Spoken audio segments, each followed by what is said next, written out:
Kinwestiyon ng ilang idinawit sa aligasyon ng 18 dati umanong military personnel ang timing ng kanilang paglantad. Ang Malacanang, tinawag itong lousy script. Saksi si Joseph Morong. Lousy script. Hindi pang award-winning. Hindi malinis. Alam mo na may kasinungalingan.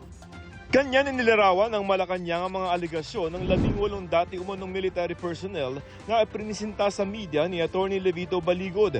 Sabi nila naghatid daw sila ng malamaletang pera sa iba't ibang mga personalidad at politiko kabilang si Pangulong Bongbong Marcos. Pero tanong ng palasyo kay Baligod, So, sino ba ang nasa likod nito? Siguro dapat malaman nyo kung sino ba yung may-ari ng sasakyan na siyang sumundo sa kanila matapos ang press briefing or press con nila. So, ulit-ulit na kasinungalingan. Dapat nyo siguro malaman kung sino talaga. Alamin nyo muna. At baka kayo, I believe, hindi kayo magugulat. Same people. sa pahayag ng Philippine Navy, sinabi nitong 4 sa mga iprinisintang individual ay hindi naging miyembro ng Navy o ng Marines. Karamihan din daw sa kanila ay dishonorably discharged pero ang iba naman ay nakapagretiro in good standing. Si Senador Antonio Trillanes IV, maring itinanggi na tumanggap siya ng $2 milyong o anumang halaga mula kay dating Congressman Saldi Co para sa investigasyon ng ICC o anumang dahilan. Pagtatangka lamang daw ito para i-discredit ang ICC proceedings. Maghahain daw siya ng cyber libel cases laban kina Baligod, Mike Defensor, sa 18 dating sundalo at lahat na nagpapakalat ng kasinungalingang ito. At kaugnay naman sa kung inutusan niya kung sino man para kontakin ng mga police official at politiko para ma-interview ng ICC, Ana Trillanes, ano raw ang mali roon? Sabi naman ni dating PNP Chief at ni MMDA General Manager Nicolas Torre III na ayon sa mga ex-marine ay kasama umano sa mga pulong ng mga ICC investigator. Nakita ko rin yung affidavit na napakarami ng pangalan na involved, no?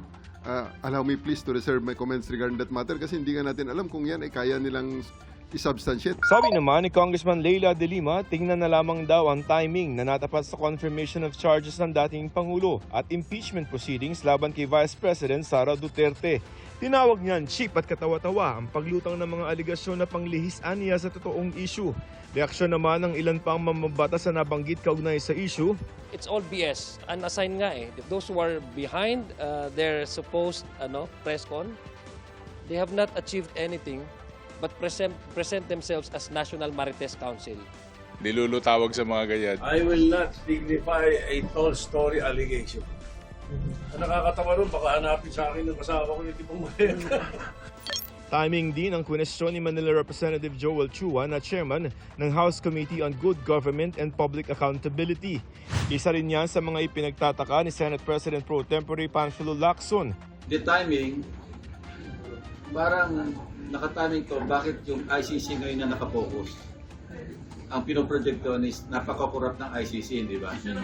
Dahil nilagyan ng $2 million allegedly through former Senator Trillanes. I mean, it's a straight. Yeah, kasi timing ng ICC confirmation of charges. Ang timing din, yung ngayon, February 25, yung EDSA, 40th anniversary ng EDSA.